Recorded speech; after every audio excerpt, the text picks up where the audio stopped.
a credit card. It says up to the limit specified by the credit card company you can use abroad without reference to notification schedule 3 of the current account transactions. So 10,000 plus credit card limit. Then if you return to India after becoming non-resident for a certain number of years, then there is a facility called RFC account, Resident Foreign Currency Account, provided in notification 10 of the FEMA. Regulation 4 talks about the RFC. Regulation 5 talks about the EFC account of the Indian resident. So, whatever balance is there in RFC, the restriction contained in current account transaction does not apply. So, you have $10,000, you have credit card company's limit, which is given to you, you have RFC account, you have EFC account. There is some rider to the EFC account. There are certain items of current account transaction schedule 3 are not available from EFC account. Bearing that everything is available if you are in a business visit. Then you have a resident foreign currency domestic account. You must have gone through the presentation of Rajesh Gandhi, I believe, that what you can retain in India, what you can transfer to RFC account if it is unspent. Resident foreign currency account domestic and RFC are separate. If you have taken $10,000 for the private visit abroad, if it is unspent, you can redeposit to RFC account. Now, question arises whether you can ask for the $10,000 in all in addition to the RFC account in the subsequent year. Because RFC account also has a balance and your new limit has emerged because the year has changed. So perhaps you can use the money from the RFC account also. RFC domestic. So therefore, you have also one more revenue. Rupees 10,000 can be exported outside India under the export and import of currencies regulation notification 6. So these are the various avenues available to you when you go abroad. Further, when you go abroad, you have friends, relatives, your overseas subsidiaries, your overseas branch. They can always help you in accommodation, in entertaining you on dinners, etc., which is strictly not prohibited. They are allowed. Then, one more option. When you go abroad, you can book your entire travel plan through an Indian tour operator and pay for in Indian rupees, so that you don't have to use a $10,000, which is a scarce resource as you understand. And the tour operators are generally permitted to make remittance abroad for the travel plan of resident Indians under the miscellaneous remittance scheme master circular dated 1st July 2013. So therefore, you know, this $10,000 is a gimmick, is a misnomer. You actually have whatever you want. So therefore, you have enough resources, according to me, as a traveler outside India. This is what I am saying by reading the number of provisions which are available to you. Then one more. Whether you can get 10,000 plus 25,000 both or not. Anybody? Excuse me? I don't know. So both can be taken or not? That's my question. I don't know who it's called. I don't know. It can be. So the answer is divided. Now, just look at the proposal. Huh? This is not an answer. These are possible answers. Yeah? Please be careful. They are possible answers. When Mr. Lewis or Vijay Bhai is deputed abroad for conducting the meeting with a client on accession issues, because I cannot deal with that. So Vijay Bhai has to come to draft the Mr. Lewis Bhai's contract. So Vijay Bhai says, oh, it is more than 4 or 5 days we have to stay in UK. Can I not take my wife and children also so that they can look at what is UK while we are working together? So it becomes a private visit also. So, his employer will not give him the exchange for the private visit. He said, okay, take this $25,000. These are the specified expenses of the business. You can do it. But you are also planning a private visit along with it. So whether you are entitled to $10,000 or not? According to me, answer is yes. Because you are also planning a private visit where there are compartments. You will not use this $10,000 for the purposes for which it is not granted. You will use only for those purposes. If you are very clear on the purposes and your intention, I believe there is no bar in the law. To give you an analogy, your child is abroad and your parents are abroad. You want to make remittance for child education and parents' expenses together, which are both part of a separate item in itself in notification 381 schedule 3. Can you send together or not? Yes. If it is child's education expenses and child maintenance, can you send it or not? If there are two separate items, you can easily combine if the purposes are different. I don't see telling, FEMA to you, Vijay Bhai, no, Vijay Bhai, please go only for the specific work of the client. If you want to plan private visit, plan next time. I don't think the intention of the law is like that. So therefore, I would like to say that this is a possible answer. You can perhaps make it plus and not or. So that completes my visa. Visa it will be a business visit. So how AD will release the money? The visa, you will note, I am not expert on visa, but it is always a B1, B2 visa. B1 is for business and B2 is for tourist. It is a common visa given by almost all the countries in the world, including India. So you can always mix the purposes as and when you want. Let's say I am traveling almost every month in one country or other country.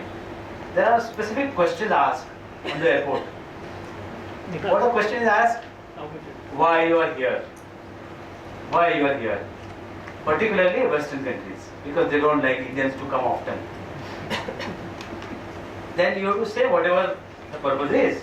Right? Now recently I visited US. They asked me, why you are here? Why you are going to stay for 10 days? When you said you have a few meetings. I said, I am in New York for 2 days, which is my business visit. I am in Salt Lake City for 2 days, which is my business visit.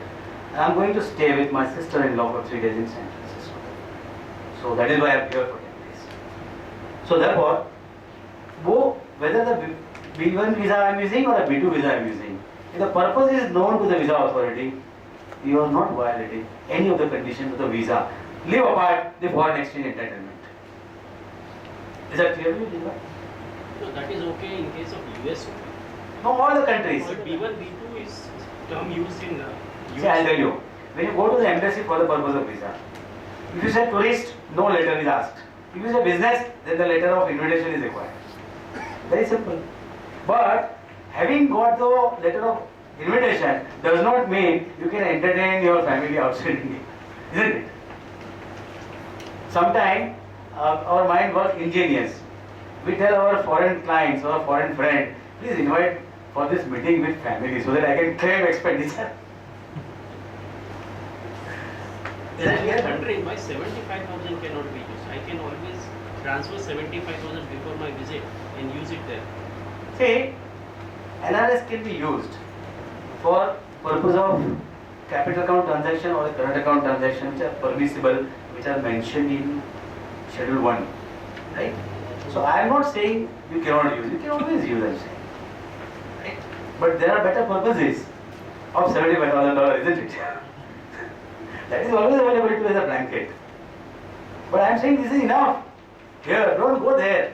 Why advise client NRS when other revenues are available? Because he doesn't want to use NRS, isn't it? He wants to give loans to his non-resident friends in India. How can he give out of this quota? He cannot. He can only have NRS, isn't it? Yesterday Mr. Kotadia must have told you that NRS can be used for granting loans to the near relatives who are person resident outside India, and in rupees also you can give, isn't it? But out of this quota, you cannot give, isn't it? So I have not touched upon NRS, which is very obvious. Is that clear to you? Thank you, friends. With that, we go to the next case study. Everything is explained here. 2J, 2E, capital account, current account transactions, Section 5 of the FEMA, Section 6 of the FEMA, Rule 5, 6, 7 dealing with RFC, EFC, credit card, Rule of Notification 6, 10,000 rupees, RFC domestic, everything is written here. So friends, no need to write any notes. This I made because Vijay Bhai was writing every notes. I said my presentation Vijay Bhai should not write any notes, but he is still writing. So must be my mistakes. Must be my mistakes he is writing now. Now I'm planning to go abroad after your suggestion. Thank you, sir.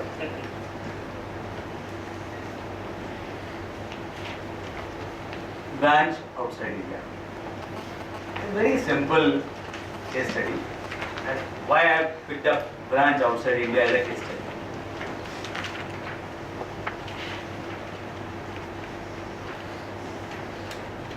The branch of a company in India, A Limited, is contemplating exports through branch outside India. That I want to export by first sending the goods outside India. The question is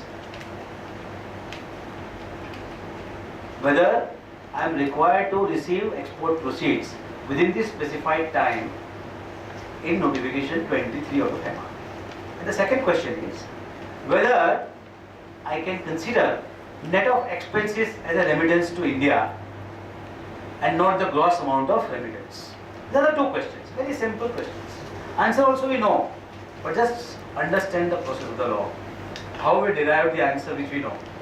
This is very important.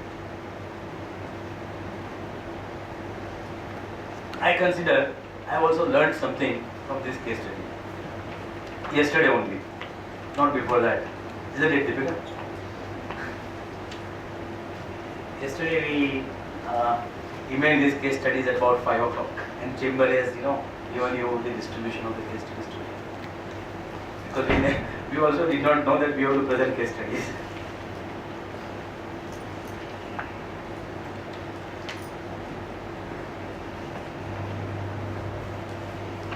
So the other argument which A Limited makes is that in case of export of services on software, I am allowed to bring the remittance as and when project is completed and net of the project expenses.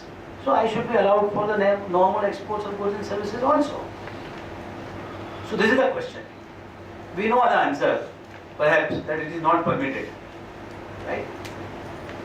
That it is not allowed in all cases. Now what is the leads to the answer? That we are talking about the branch. Whether the branch is a resident or a non-resident.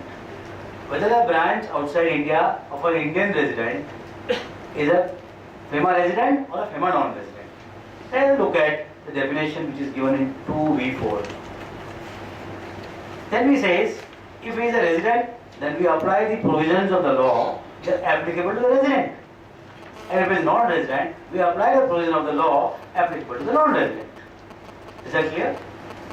And then we go to the definition of export. That's what the export means.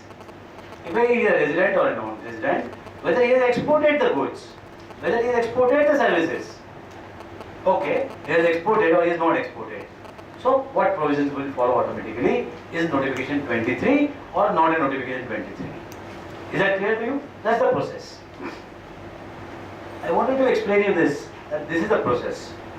I don't think it is a rocket science to discover this process, but this is the process we follow in our offices.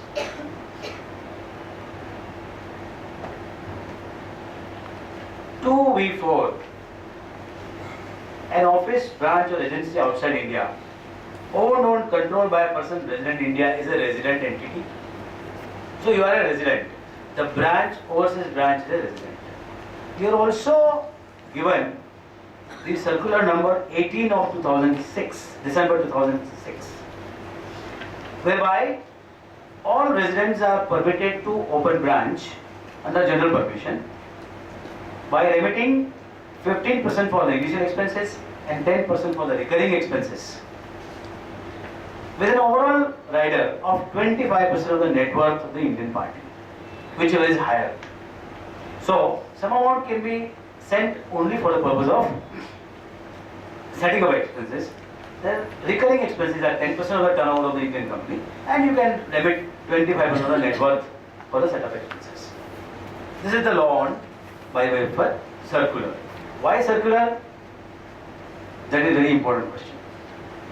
That we'll know a little later why that circular and why no notification.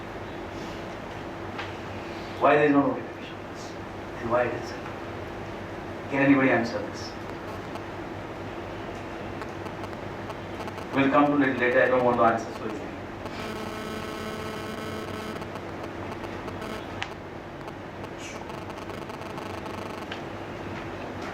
A transaction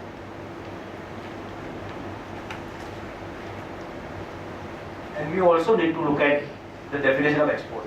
Whether Indian company has exported the goods or not by sending it to the branch office. Then look at the definition. Section 2L, export with all its grammatical variation and cognate expression means taking out of India to place outside India any goods. Taking out of India to place outside India any goods. And look at this contrast in surplus 2. Provision of services from India to any person outside India. Can you see the contrast? For the provision of services, you require another person. Branch is not any other person. Branch is the same as the company. This is the clinching of the interpretation. That an Indian company has taken out goods, no matter to whom it is sent, it is an export. But Indian company providing services, there has to be any other person outside India. Otherwise, it is not a provision of services of export. Is that clear to you? And therefore, is a transaction of export of goods and services of an Indian company via branch is a current account transaction and not a capital account transaction. Is that something which is out of the blue or it is expected? It is a current account transaction, it is not a capital account transaction. If you see the definition in 2J1 of FEMA,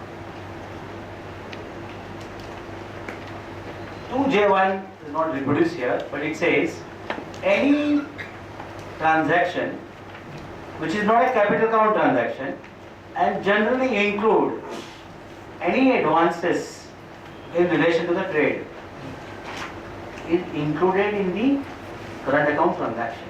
So you may say you send goods abroad, goods does not belong to you, but the trade dues belongs to you, right?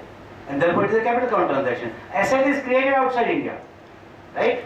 But by virtue of this definition, subclause 2J1, it has been considered as a current account transaction. If it is a current account transaction, except schedule 1, 2 and 3, nothing is barred. Isn't it?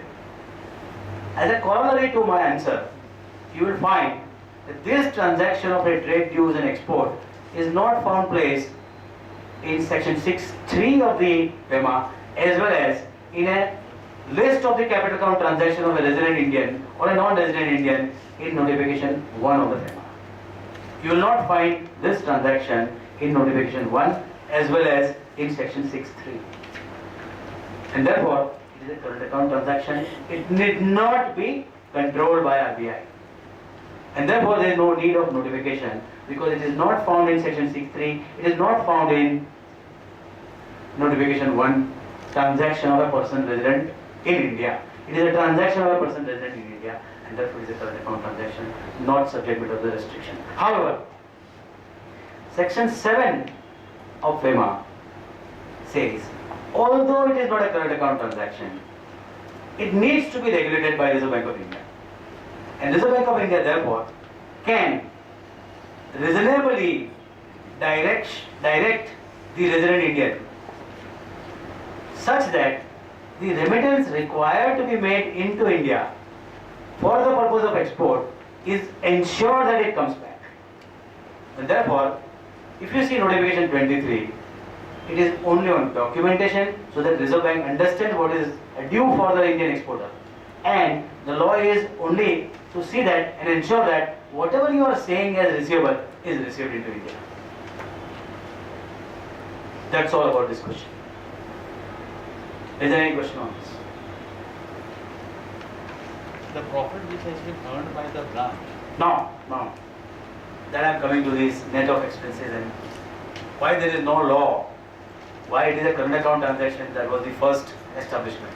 And therefore there is no law to restrict those transactions, it is not a capital account transaction. Now, coming to net of the expenses. See, in case of software companies, you fall in 2L2. By provision of employees to the branch, you are not providing any services. So this is not an export of services at all. When they work and provide a complete project, that times it becomes an export of services and not when the people are deputed abroad. Is that clear to you? And therefore, an enabling provision to receive the dues net of expenses was required, and that is how you find that enabling provision under notification 23 for the project outside India of a software company. Whereas for other branches, they are allowed you 10% and 15% for recurring expenses and etc. For what? Just to distinguish between the two branches. And therefore, a full value of the export, which is declared for the purpose of export to the branch, is required to be taken back or brought back to India. That's the final second question being answered.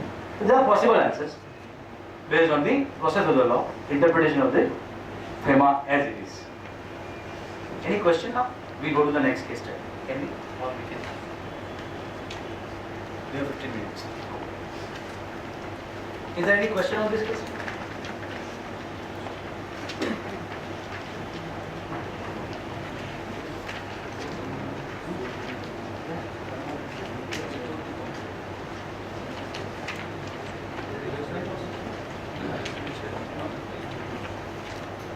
If you are tired of hearing it, please let me know.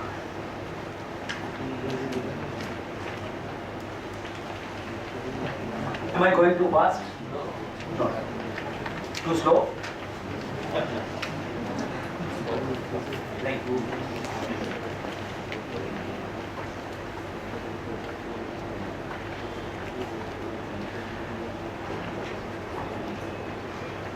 We come to the next case study on project export. Friends, you have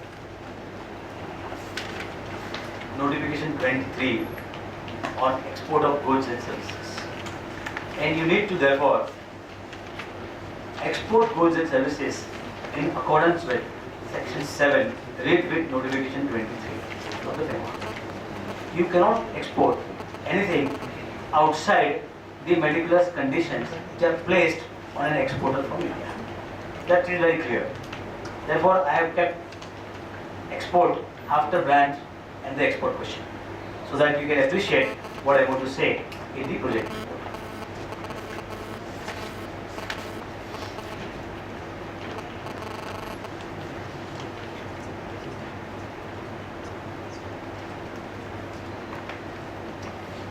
Just to give you a flare of the project export transaction. When you export project, it is like a establishment of a factory, a manufacturing unit, or some facility is created at the end of the project. Either infrastructure or an engineering or any kind of project outside India. It has a various component. When you sign the contract, it says you can provide plant and machineries. These are the values of plant and machineries. It says you will provide local services in terms of civil work. It says you will install the plant and machinery says you will commercialize the production, or you can give us the trial production run before we make the final payments to you. And it says there will be some retention money at the end of the contract. So these are the features of any project which you do outside India. And therefore, you may export the goods as per the notification 23. You can export the services as per notification 23. However, you cannot specify the full value of the consideration to be received out of the two services. And you cannot say when this will be realized. The contract, which presupposes a credit period more than what is specified in section 20, notification 23 of the FEMA, cannot be entered into ab initio void, a violation of FEMA. Because otherwise, so for example, number of clients come to us that my credit period is 1 year. Can I do this transaction? Then he comes over with the argument. See, if I don't receive the payment within 6 months, I'll file from AXT and take the extension. I said, but it is given quarterly. I file two quarters, extension. Money is going to be realized. The proposal by the client is in clear-cut violation of the FEMA. Because you cannot enter into a transaction of export where the stipulated time is beyond the law, is provided as the law, as outside the law limits. That means your intention was to defraud the FEMA from day one. So in the project export also, you cannot ascertain the time when this supply of raw material or supply of plant and machinery and supply of services dues will be received. That's the first infirmities of notification 23. Then you also require a local sourcing of raw material. Third party purchases for the use in the project. See, if your project is in Africa, you don't want to bring everything from India. You can go to the nearby countries and buy the goods and services, isn't it? And if it is a construction, you don't want to take construction workers from India. You take the local workers, local cement, local item of purchases from those countries. Now, if you look at notification 23, import of goods and services without bringing the goods into the country physically is prohibited, isn't it? You can't bring the goods into the country without physically bringing it, except the merchandise trade, as Ajit Bhai has rightly mentioned. What is the merchandise trade? You have to have purchase and sale both. Here there is a purchase, but there is no sale of the same goods. It is a sale of the project, and therefore your purchase, local source, is also not covered by the merchandise trade situation. And therefore, this is the third inabilities which comes in your way if you apply the law as it is.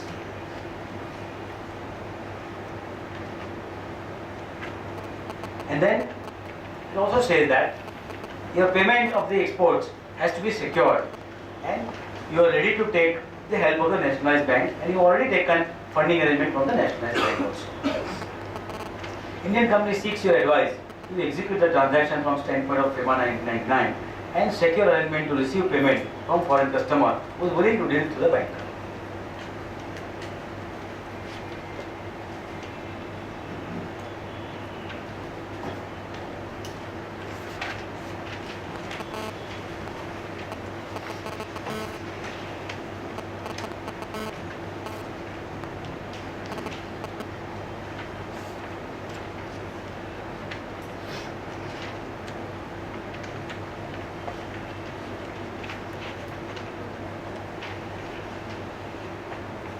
Yes, any solution from the participants, because you have now undergone the in-depth understanding by having almost 13-14 sessions so far.